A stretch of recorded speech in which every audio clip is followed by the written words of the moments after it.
নমস্কার। আজকে সাপ্তাহিক রাশিফল নিয়ে আলোচনা করব।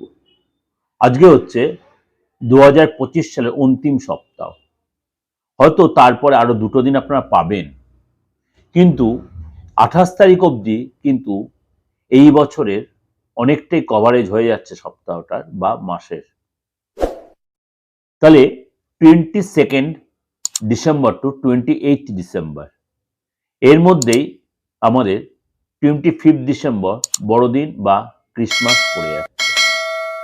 আপনারা যারা খ্রিস্টান ধর্মাবলম্বী যারা রয়েছেন তারা তো আনন্দ করবেনই, উৎসবে মুখরিত হবেনই, এবং সকল ধর্মের লোকেরাই, কারণ আমাদের ভারতবর্ষ হচ্ছে সেকুলারিজম স্টেট, সবাই এই দিনটা আনন্দ করবে। এবং তার কিছুদিন পরে তো আবার নিউ ইয়ার্স রয়েছে, 31 ডিসেম্বর, অত বছরের শেষ দিন, ফার্স্ট জানুয়ারি, সেটা নিয়ে প্রোগ্রাম তো পরের সপ্তাহে দেবো।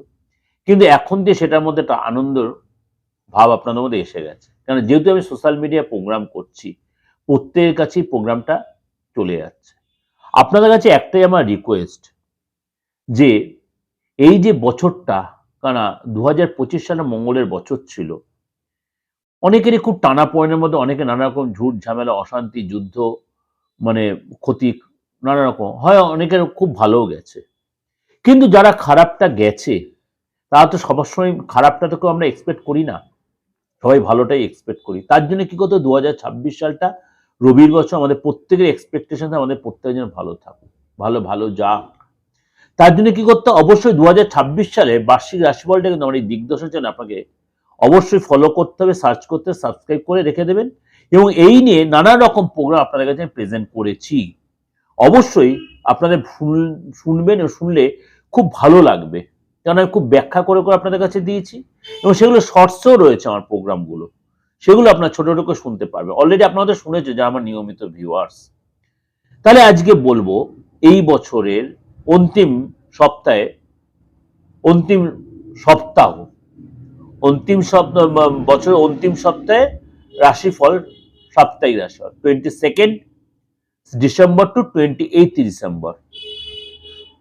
এই সপ্তাহে একাধিক গ্রহ তার কম্বাইন্ড হয়ে বসেছে এক রাশিতে, তার এফেক্ট দেবে। শনি রয়েছে মার্গী হয়ে, তারও এফেক্ট পাবেন। রাহু কেতু সিচুয়েশন রয়েছে, এবার নক্ষত্র চেঞ্জের ব্যাপার রয়েছে, সেগুলো আলোচনা করব। কিন্তু এই মুহূর্তে যে ধনু রাশিতে একাধিক গ্রহের সঞ্চার হয়ে রয়েছে, এবং বৃহস্পতি তার অতিচারী রূপে মিথুন রাশিতে রয়েছে, তার এফেক্টটাও কিন্তু এই সপ্তাহ পাবেন, এবং বছরের শুরুতেও পাবেন, এবং অনেকটা 3-4 মাস, বছরের শুরুতে 3-4, সেটার জন্য অবশ্যই 2026 সাল ফলো করতে হবে।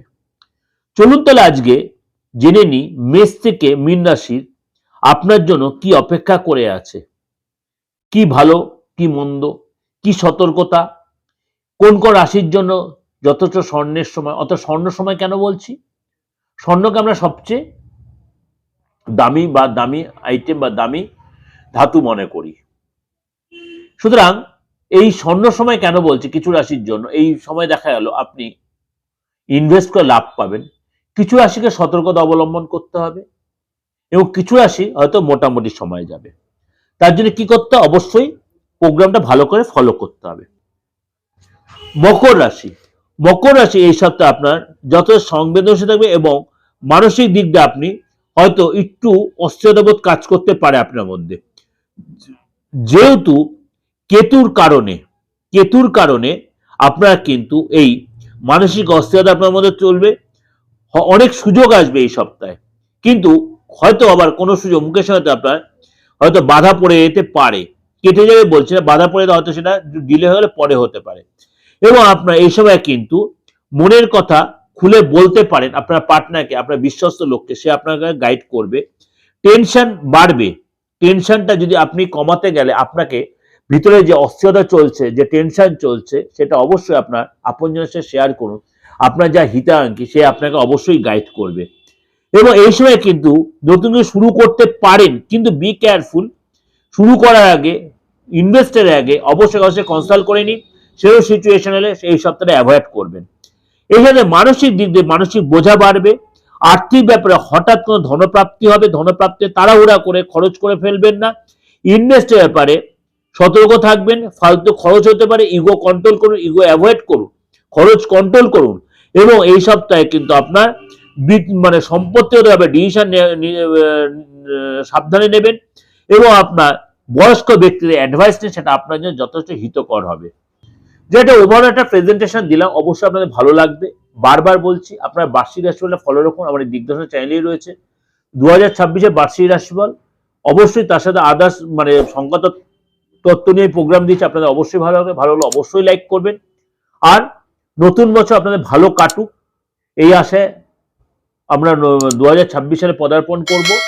আর যোগাযোগ করতে হলে দেশে বিদেশে যে কোনো প্রান্ত থেকে অবশ্যই আমার বুকিং নাম্বার ফোন করে নেবেন 8910733325, 9433960106 ফোন করলেই আপনারা আমাকে অনলাইন বা অফলাইনে পেয়ে যাবেন। নমস্কার।